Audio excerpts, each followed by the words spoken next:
పదండి, కైలాసానికి తిరిగి వెళ్ళిపోదాం.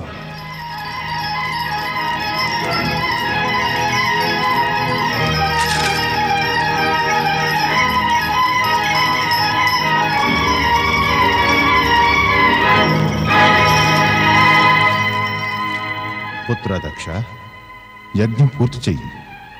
ఇంత జరిగిన తర్వాత కూడా ఈ యజ్ఞానికి అర్థమే ఉంది పితృదేవా. నా మనస్సు విరిగిపోయింది. దక్ష, పుత్ర దక్ష, ఆగునాయనా.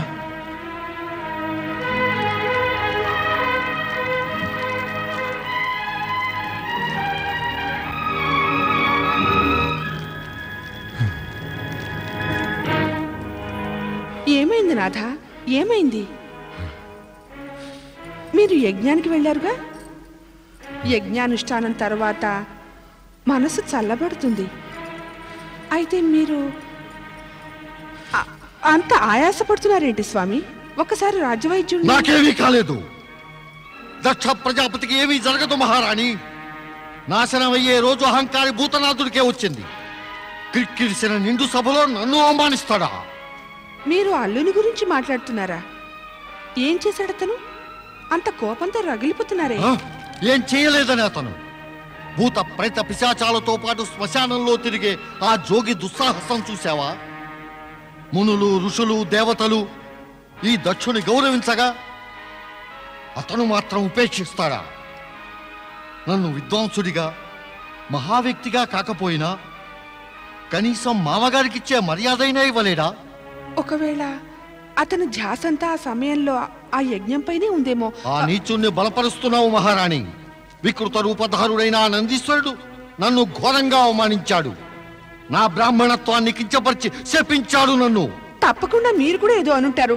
అప్పుడే చాలు మహారాణి. ఆ జటాజూటధారి అయిన దుష్ట అల్లుని పైన నీ ప్రేమనంతటిని ఒలకబోయెక్కు. అసలు నా పితృదేవులు ఆయన ఒత్తిడికి లోనే మన సతీ వివాహాన్ని ఆ దుష్టినితో చేయవలసి వచ్చింది. నా మాట నెగ్గితేనా? చాలించండి స్వామి, చాలించండి. తమరి ఉక్రోషం చూస్తుంటే నాకేదో అరిష్టమే గోచరిస్తోంది. నాపై దయ ఉంచి ఇంత అగౌరవంగా మాట్లాడకండి. నాకు చెప్పి ఏం లాభం? అవమానానికి ప్రతీకారం అవమానమే అయి తీరుతుంది. మహారాణి, నేను వెంటనే ఒక మహాయజ్ఞాన్ని చేయదలిచాను. అందులో మీ గారాల అల్లుడిని ఎంత మాత్రమో ఆహ్వానించాలని గుర్తుంచుకో. ఇలా మీరు అంతేకాదు, యజ్ఞ ఫలం కూడా దక్కనివ్వను. ప్రతీకారం తీర్చుకుంటాను. ప్రతీకారం. శివునిపై ప్రతీకారం తీర్చుకోవడానికి నిశ్చయించాడు జగమండి ఆవేశపరుడు అయిన దక్షుడు. ప్రయాగ యజ్ఞాన్ని మాత్రం బ్రహ్మదేవుడు ఏదో విధంగా పూర్తి చేశాడు. అనర్థకారకమైన సంఘటనతో వికల మనస్కుడైన బ్రహ్మదేవుడు బ్రహ్మలోకపు కమలాసనాన్ని వీడి ఏకాంత చింతన కోసం అదృశ్యమయ్యాడు. నారాయణ నారాయణ. పరమపిత బ్రహ్మదేవ ఎక్కడున్నారు? తమరి కమలాసనం ఎందుకు రిక్తమై ఉంది? దయ ఉంచి దర్శనమివ్వండి. ఓం నమః శివాయ.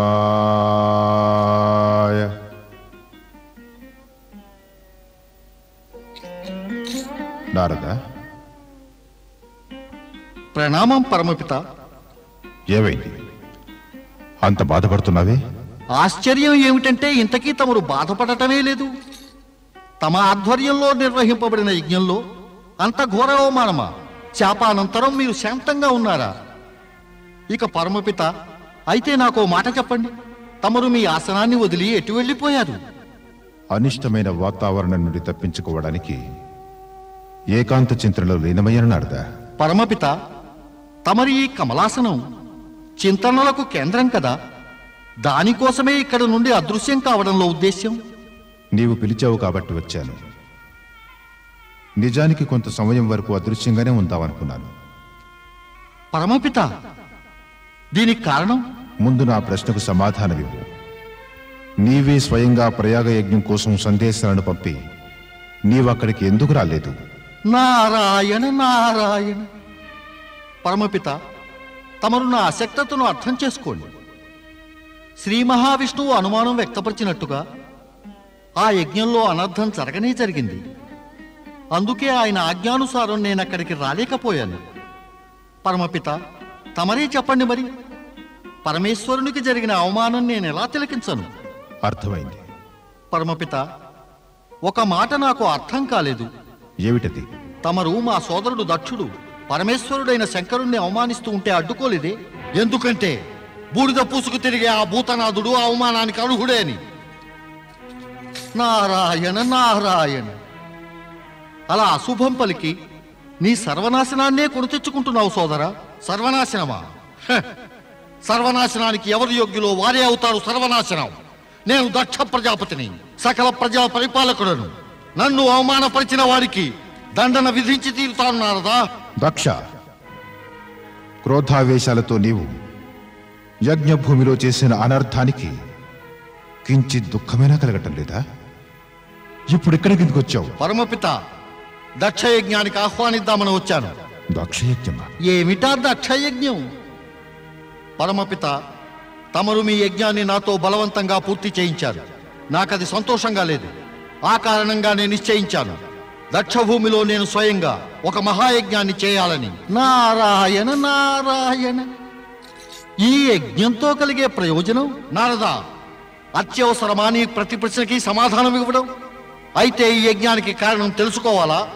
విను మరి. దక్షయజ్ఞాన్ని చేసి నేను ఆ శివుణ్ణి శాశ్వతంగా సమస్త యజ్ఞాల నుంచి బహిష్కరిస్తాను. ఈ యజ్ఞం చేసి నాకు చేసిన అవమానానికి ప్రతీకారం చేస్తాను. దక్ష, శివుడు సాక్షాత్తు పరబ్రహ్మస్వరూపుడు. నువ్వేం బహిష్కరిస్తావు అతన్ని? ఇటువంటి అనుచిత ఆలోచనని నీ మనసు నుండి తొలగించు. ఇది నా ఆలోచనే కాదు, దృఢ నిశ్చయం పరమపిత. నేనిప్పుడిప్పుడే శ్రీ మహావిష్ణువును ఆహ్వానించి వచ్చాను. ఆయన దగ్గర మాట కూడా తీసుకున్నాను. నేను తలపెట్టిన ఈ యజ్ఞంలో పాల్గొని తీరాలని. అందులో కైలాసపతి అయిన శివునికి ఏ స్థానము లేదు పరమపిత.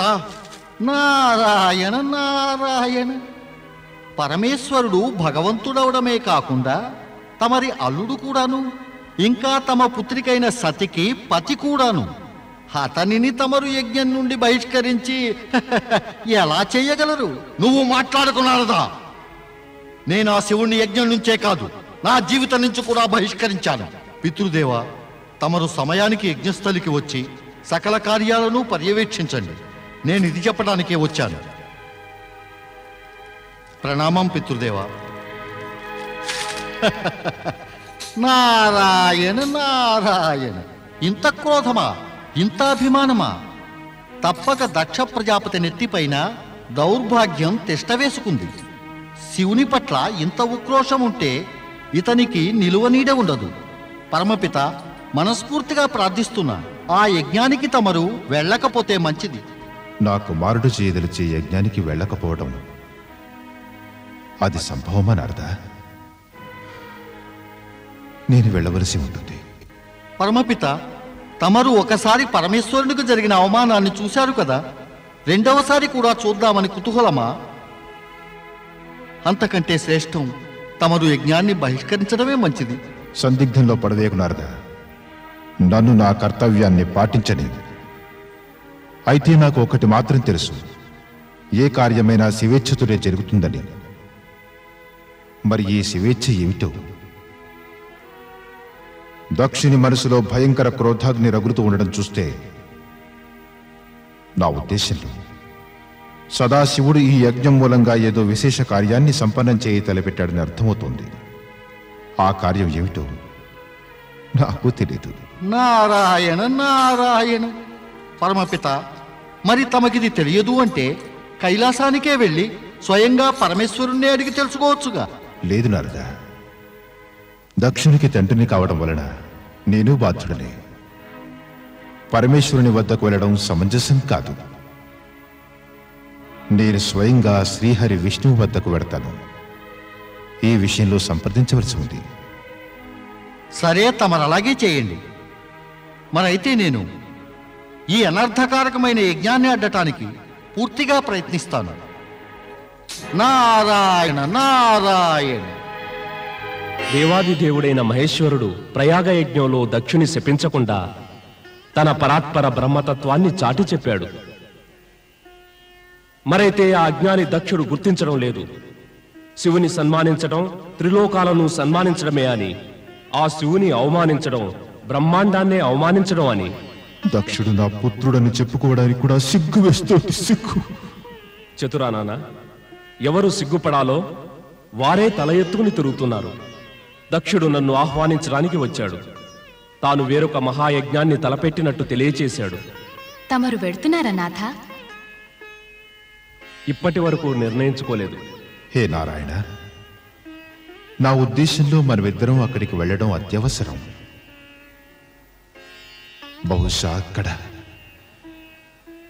యజ్ఞం వంకతో దక్షుడు శివునికి విరుద్ధంగా ఏదో వ్యూహం అనుతున్నట్టుగా ఉంది.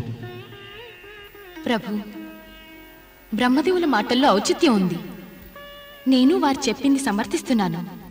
అలాగే దేవి, నేను దక్షుడు చేసే యజ్ఞస్థలికి తప్పక పెడతాను. ఏమిటి నువ్వు అనేది? యజ్ఞానికి అందరినీ ఆహ్వానించారు కానీ?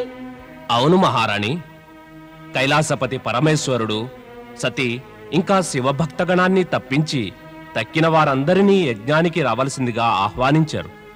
అంటే మహారాజు తన హఠాన్ని వదల్లేదన్నమాట. రాబోయే దుష్పరిణామాల వైపు కించెత్తైన దృష్టి సారించలేదు. ఎక్కడున్నారు మహారాజులు? వారు శ్రీ మహావిష్ణువు ఇంకా పరమపిత బ్రహ్మదేవులను ఆహ్వానించడానికి వెళ్లారు. సతీ శివులను పిలవడానికి నేనే కైలాసానికి వెడతాను. నేను ఈ అన్యాయాన్ని ఎన్నటికీ జరగనివ్వను. ఎన్నటికీ. ఏమంటున్నావు మహారాణి? నువ్వు నా ఇష్టం లేకుండా కైలాసానికి వెళ్తావా? నా కుమార్తె సతీ, అల్లుడు శివుడు యజ్ఞానికి అనర్హులా?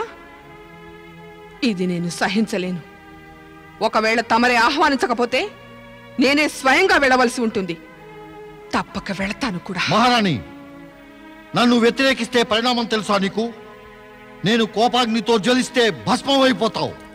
నా కుమార్తె సతితో శంకరునితో ఉన్న సంబంధాన్ని భస్మం చేసే ముందు మీరు నన్ను భస్మం చేయండి. అప్పటికైనా మీరు శాంతించకపోతే అర్థం ఏమిటి ఈ యజ్ఞానికి? ఎందుకు ఈ యజ్ఞం? నేను ఈ లోకంలోనే ఎదురులేని చక్రవర్తిని. నాకు ఏది తోస్తే అది చేస్తాను. నా అధికారాన్నే ఎదిరించేంతటి దానవా నువ్వు? నారాయణ నారాయణ. శాంతించండి దక్ష సోదర. తమరి క్రోధం జగత్ప్రసిద్ధం. మరి యజ్ఞం చేసేవారికి క్రోధం ఉండడం అంత సముచితం కాదు. నారదా, నువ్విక్కడికి వచ్చావా? నారాయణ నారాయణ. నన్నెవరూ ఆహ్వానించకుండానే ఎక్కడికైనా వెడతాను సోదరా. ఇందులో ఆశ్చర్యం ఎందుకు? క్రోధం ఎందుకు? దేవర్షి, చూస్తున్నారా వీరి పట్టుదల? తమరే తెలపండి. శంకరుని పిలవకుండా ఏ యజ్ఞమైనా ఫలిస్తుందంటారా? కానే కాదు. శివుడు లేకుండా యజ్ఞం ఫలించదు. అది అనుచితం కూడా. సోదరా దక్ష, అందుకే తమను నేను హెచ్చరించడానికే వచ్చాను. సతీశివులను తప్పక ఆహ్వానించండి, లేదా ఈ యజ్ఞం ఆలోచనే పూర్తిగా వదిలివేయండి. శివుడు లేని ఇలాంటి యజ్ఞాల వలన ఎవరికీ ఎలాంటి ప్రయోజనము ఉండదు. ఈ యజ్ఞం తప్పక అవుతుంది. సతీశివులు లేకుండానే అవుతుంది. ఇదే నా నిశ్చయం. ఇక ఈ దృఢ నిశ్చయాన్ని ఏమాత్రం మార్చుకోను. నారదుడి మాటల్ని ఆలకించండి. సతీ శివులకు ఆహ్వానం పంపండి స్వామి. ఇప్పటికీ జాప్యం కాలేదు. తమకు శివుని కలుసుకోవడానికి కైలాసానికి వెళ్ళడం ఇష్టం లేకపోతే నేను తప్పక వెళతాను మీ సోదరునిగా. మా వదిన గారి మాటలు ఒప్పుకోండి సోదరా. పిలవని పేరంటానికి వచ్చి నాకు కోపం తెప్పించడమే కాక నే తలపెట్టిన యజ్ఞంలో జోక్యం చేసుకుంటావా? నారదా, నువ్విక్కడి నుంచి వెంటనే వెళ్ళిపో. వెంటనే వెళ్ళిపో. తమరేనా స్వామి మాట్లాడేది? దేవర్షి నారదులు తమ సోదరులే కాకుండా ఎంతో పూజనీయులే. నారాయణ నారాయణ. వినాశకాలే విపరీత బుద్ధి. ఎవరో గాని సరిగ్గానే అన్నారు. ఎప్పుడైతే వినాశం సమీపిస్తుందో అప్పుడు బుద్ధి కూడా వక్రిస్తుంది. ఇక నేనెప్పుడూ తమరి గృహానికి రాను, అనర్థదాయకమైన ఆ యజ్ఞానికి కూడా రాను. వదిన గారు, ఇక నాకు సెలవు. పరమేశ్వరుడు తమను రక్షించుగాక. నారాయణ నారాయణ.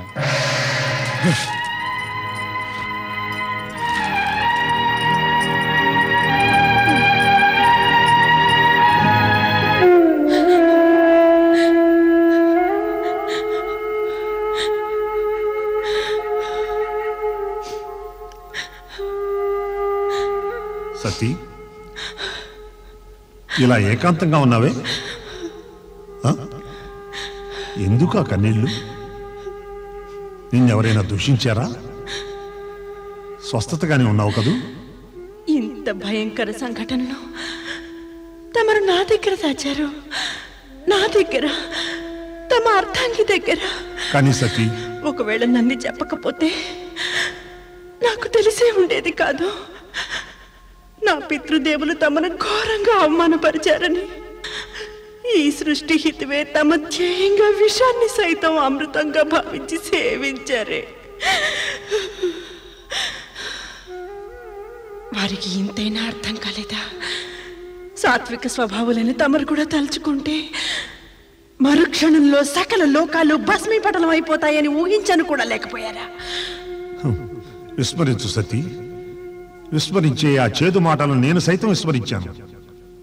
చేదు విషయాలను స్మరిస్తే మనస్సు మస్తిష్కం కలుషితమవుతాయి. నిత్యం ప్రసన్నంగా ఉండటమే శ్రేయస్కరం. సతీ, పరమేశ్వరుడైన శంకరునికి చంద్రుని ప్రణామం. ఇదేమిటి సతీ, ఇక్కడే ఉన్నావే? నిన్ను మాతో తీసుకువెడదామని వచ్చాం. ఎక్కడికి? పతి ప్రేమలో నువ్వు అందరినీ విస్మరించావు సతీ. మన పుట్టింటిని, అమ్మని, నాన్నగారిని, అందరినీ. విషయం ఏమిటంటే, మేమిద్దరం యజ్ఞంలో పాల్గొనడానికి దక్ష ప్రసాదానికి వెడుతున్నాం. సరే, తమతో పాటు వెడదాం అనుకుని, కానీ తమరింకా మమ్మల్ని పితృదేవులు ఆహ్వానించలేదు. ఇదెలా సాధ్యమవుతుంది? మమ్మల్ని స్వయంగా ఆహ్వానించి మిమ్మల్ని విస్మరిస్తారా? యజ్ఞం అంటే సామాన్యమైనది కాదు. ఒకవేళ తీరికలేని కారణంగా తమను పిలిచే మహత్కార్యాన్ని విస్మరించి ఉంటారు. నేనిప్పుడే వెళ్ళి స్వయంగా వారిని సంప్రదించి ఆహ్వానించమని కోరుతాను. ఇక మాకు అనుజ్ఞనివ్వండి.